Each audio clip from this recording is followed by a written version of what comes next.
Hey guys, Shane here, so welcome to my painting and weathering video of my ASUKA model M4A3 E876 or EZ8. And in this video we're going to take you through my process for painting and weathering my M4 Shermans. So first things first, I've actually pre-primed our model here with some Mr. Surfacer 500 or 1200, I can't remember which one it is, and that's just from a rattle can. I tend to prime in a light grey just so I can see the details of the models as well as any potential imperfections that I might have to come back and fix. And then what I like to do then is I'll add a pre-shade, and in this case this is some Tamiya NATO Black that I've thinned down about 50-50 with some Tamiya lacquer thinner, and I'm about spraying this at about maybe 15-20 psi with my hard-earned Steenbeck with a 0.2mm needle. And what I'm going to do here is I'm just going to start sketching in areas I want to add shadow to. This also gives me an idea of how I want to approach the model. It kind of helps me mentally map out things.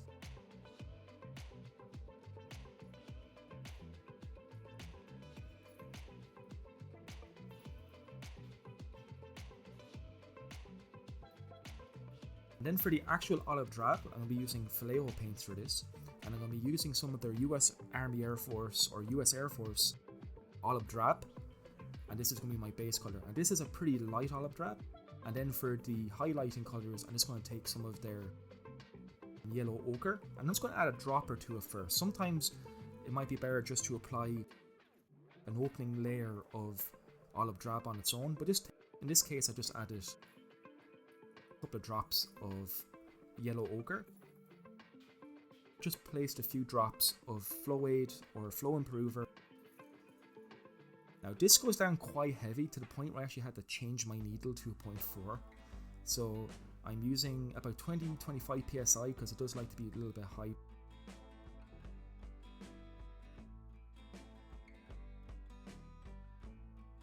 Now I'm going to lose a lot of my pre-shade because I do go a bit too heavy in places, but it's not the end of the world. If I do blast over it, it's not too much of a problem. We can add in more visual interest later on when we get to actually oil weathering and adding pigments to this vehicle. And what I'm going to start doing is I'm just going to start adding progressively more drops of yellow ochre to my mix as I put down each layer. So I'm more of the kind of the old school kind of sloga style of like panel highlighting. I just don't have the patience for marbling, and you can do absolutely beautiful work with it. Like Evan did a great marbling effect on his M10 Achilles, so you can check out Panzermeister 36, and he did a gorgeous work marbling his olive drab. I just don't really have the dexterity for it, and I kind of gotten into the habit of just putting the lighter colour in the centre of patterns.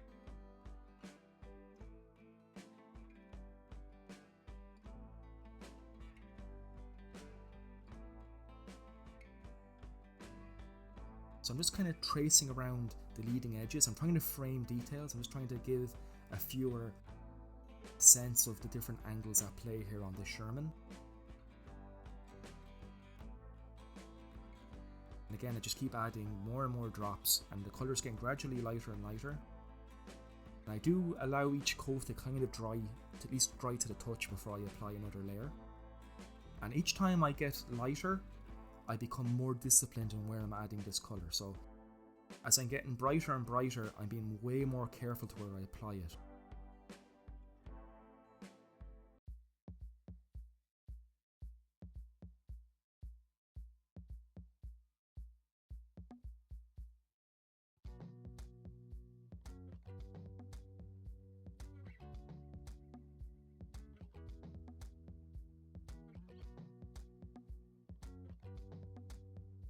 So now with the olive drab done, we're going to start adding our colours for our stowage. Now I tend just to use different khakis, different olive drab colours, Fieldgreys and beige colours, so you can use anything along those lines. In this case I'm basically using German Fieldgrey, khaki, Russian uniform and reflective green and German Camo beige, and I'll just use those 4 or 5 colours, even do mixtures of them. I don't want my stowage to be too stark. It's very easy to go a bit mad and add too much.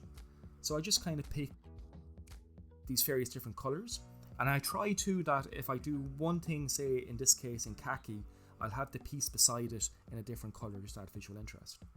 For the wooden boxes, I'm just going to take some Vallejo deck tan.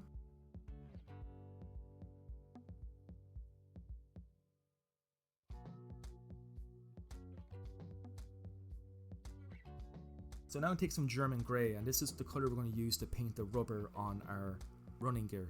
So since this is a HVSS suspension, both the road wheels and the idler wheel have rubber rims on them. Now this is a pretty boring step, so I'm kind of skipping it immediately because I hate doing road wheels and I don't think you guys want to watch them either. So now what I'm going to do is I'm going to add a sealing coat, and this is some Vallejo gloss varnish that I've just tinned down with some airbrush thinner. Now, it's not the greatest varnish in the world. Sometimes there's a tendency to speckle or to create little flakes that look like kind of crystalline flakes of resin. So I would recommend using like a VMS, a Mr. Colour or Tamiya varnish rather than this, but this is just what I have on hand.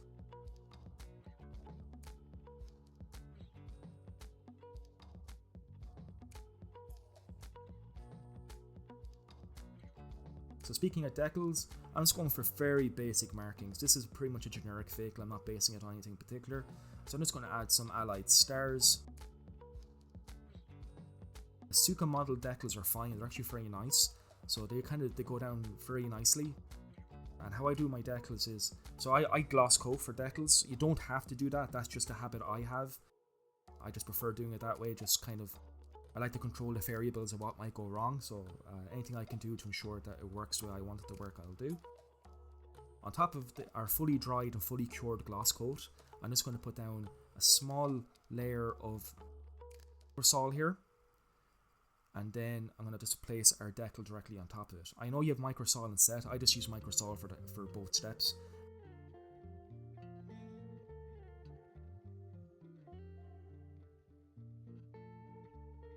And I'll just paint over it too, and then slowly push the decal or decal, or whatever you want to call it, into the model, just to impart the texture, in this case on the turret, of the cast texturing.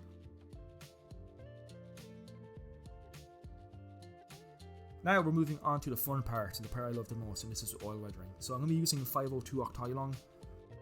So moving on to the fun part, and this is going to be adding our oil weathering, and for this I'm going to be using 502 Abteilung modelling oils.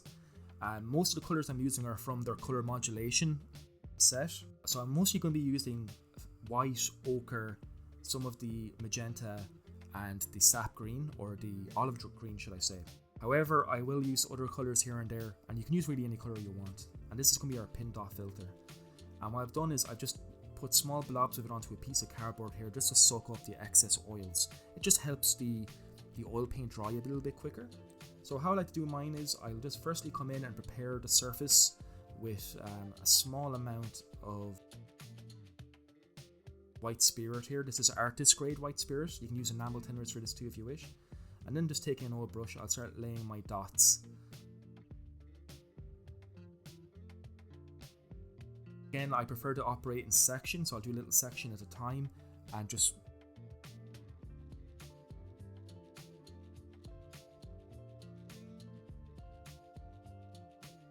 and then just taking a soft brush, I start pulling these dots in a single direction.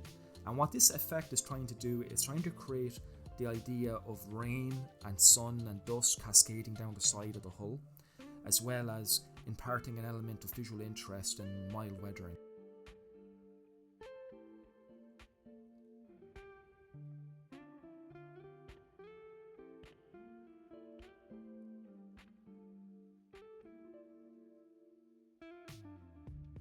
Now, I just realised I'd missed a detail, and that is the bare steel for the recoil of the barrel. So I just masked this off, and taking a little bit of model colour from Vallejo steel, I just brush painted that.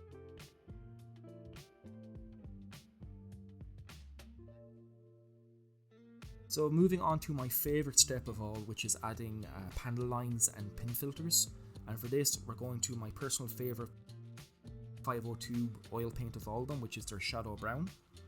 And I'm just going to decant a small amount of it into my mixing palette here, and then again taking some artist's white spirit, I'm going to thin this down really heavily at least 80% thinner to the pigment, and I'm going to make a nice wash out of it.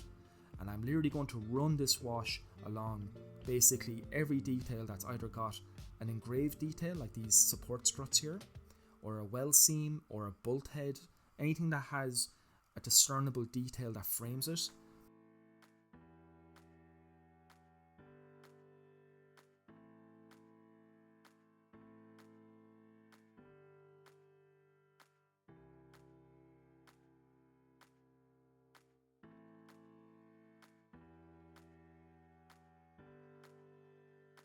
This effect for me is probably my favourite out of a lot of it, because this is what creates a sense of griminess. So tanks tend to get grimy more than they get rusty. Some people will go mad with rust. I tend not to, because tanks don't really get rusty in the way that we think they do, unless they've been sitting out in the sun for the last 30 years. Again, if you like that effect, go for it, because you know it is a beautiful looking model when rust is done correctly. For me, I kind of like them that they're still in operation, and you know they only have very minuscule levels of rust, if any. Whereas by using this kind of shadow brown in this type of manner, you create a furry kind of muggy appearance, and it makes it fake look quite grubby, which I really like. And then once the wash is kind of dry to the touch, but still not fully cured, I'm just going to take a very soft wide bristle brush here, and I'm just going to start gently feathering and stippling. And this is just going to take some of the garish edges out.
Now to add some deeper scratches into our plastic, we're just going to take some German Camo Black Brown, which is my kind of go-to colour for painting tools and kind of bare iron or bare metal.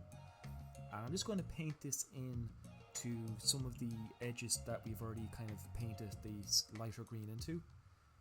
I kind of go a bit overboard a little bit on the ventilator cover there up between the two hatches. However, just be a little bit careful to not go too mad with doing this. Again, less is more, but basically I'm using the lighter green kind of surface scratches as a guide to add deeper stuff. I'm also going to just pick out some of the tops of these periscope brush guards as well as some of the hatch tops.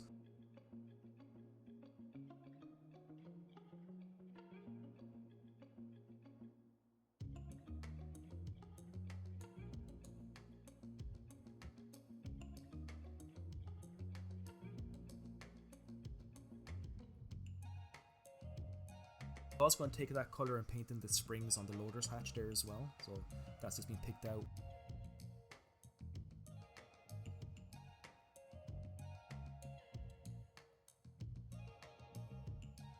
So now it's going to take some Vallejo model color steel, again one of my favorite colors.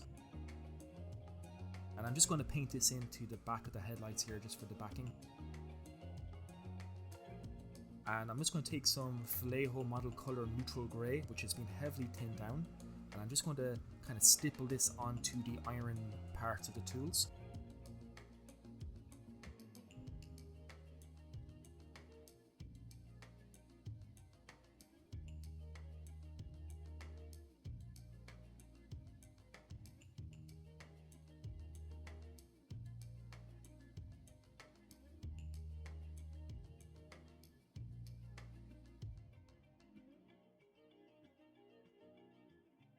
You can also notice I use the oil method on the halves of the tools. Now I'm just going to install the headlights. So I've just taken a cocktail stick here, just that's got a little bit of blue tack on one end, and I'm just going to pop those in. And I'm just using a little bit of wood glue here just as means to glue the headlight lenses in place.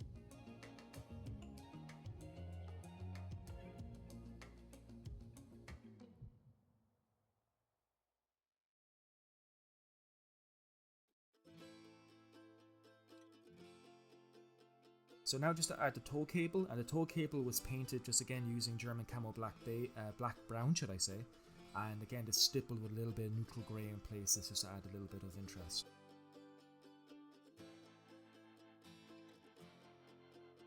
I think this is like the first Sherman I've ever actually added a tow cable to, funny enough. I always tend to not add them, and this is just the string tow cable included in the kit.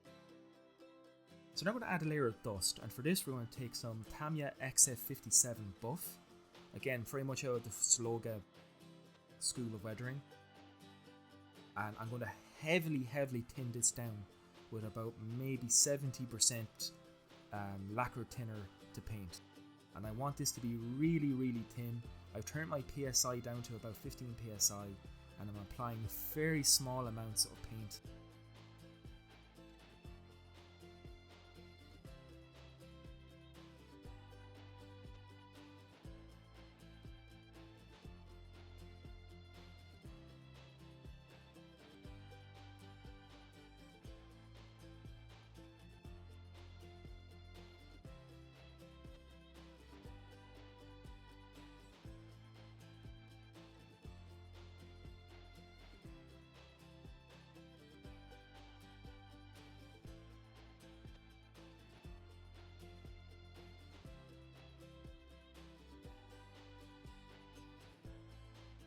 I also want to give the stowage a very light all over dusting. I'm going to hold the airbrush about a foot away from it and put down a very light mist all over the stowage just to blend everything into the tank, as they will get covered in dust, especially during road marches.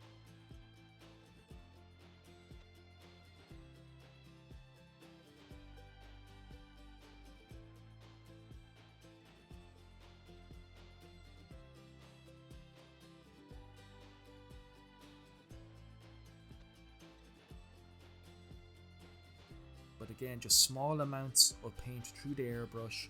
I'm using a 0.2mm needle here, I forgot to mention that, and I've heavily thinned down the paint.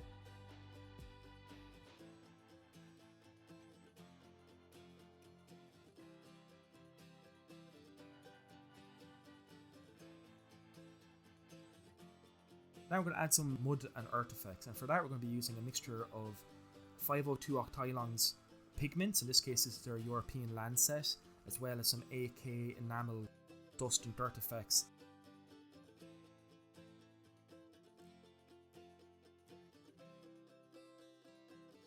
So first thing I'm going to do, I'm going to take some AK Interactive Summer Kursk Earth, which is an enamel, textured enamel paint effect. And what I'm going to do is I'm just going to paint this directly onto the lower hull. I'm not going to go too far up the hull, I'm just going to kind of focus it around the running gear.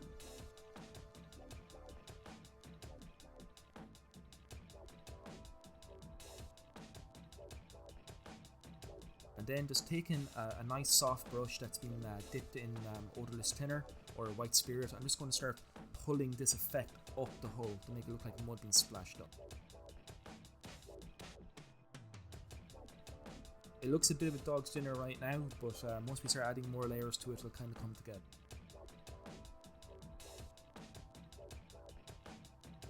Now just taking some of our pigments. It's really up to you what colours you want to use. I kind of like using trench earth for a really nice muddy effect.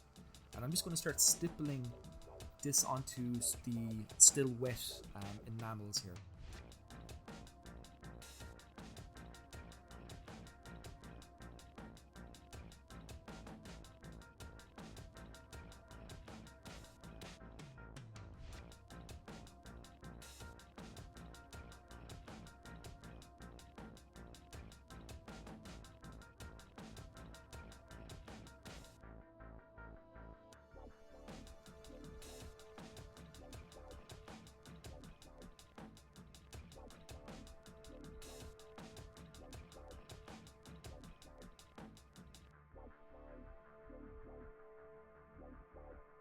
And what I'm just going to do is I'm going to keep adding different effects on top of it. And I'm going back with another enamel effect, which is a wet mud effect. And I'm just going to start like building this up and adding different pigments.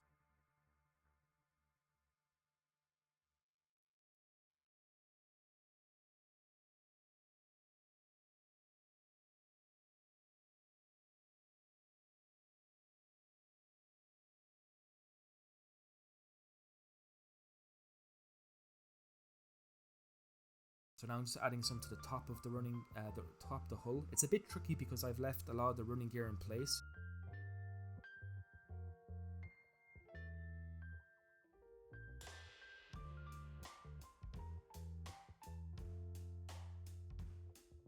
And now what I'm going to do is I'm kind of moving back to the areas I've added pigment, and I'm adding some of the darker enamel. This is like dark earth.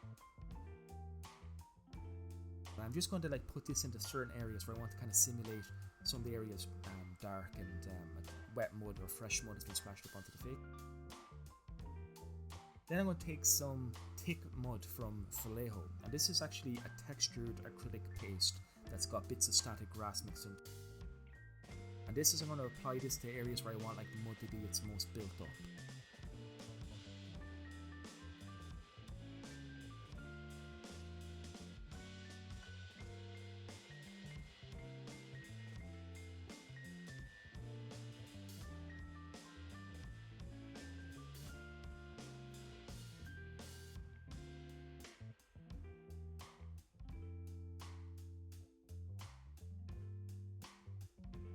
Really what we're just trying to do is we're just trying to add different textures and different color contrasts.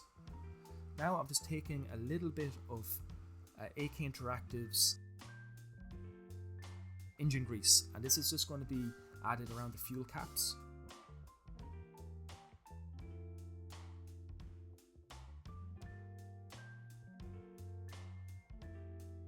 This is a somewhat satin or glossy effect. I would add this only after we've added our matte coat to seal in the paint, which I completely forgot to mention was once we were done the bust layer, I hit everything with a matte coat before I did the pigments. I'm going to add a caption to mark that. But I'm just going to add some kind of fuel spillage here and a couple of fuel stains.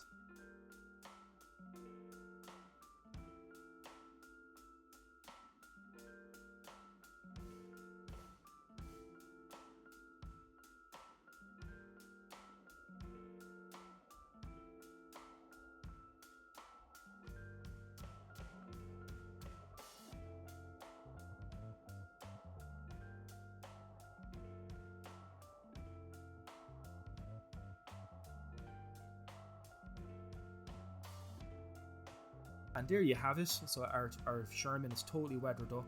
Kind of nice, kind of summery weathering, nothing too crazy. You can notice I have no tracks or idlers or sprockets mounted because I'm waiting for some aftermarket T66 tracks to arrive in the post. So that might not be for another couple of weeks. But other than that, the whole model is great. So guys, I really hope you enjoyed this video. I hope you didn't find it too rambly. So thank you very much guys. I've been Shane. If you have any comments or any questions, please leave them in the comments below and I'll get back to you and try to explain anything that you might have questions about. Thanks so much again for watching guys.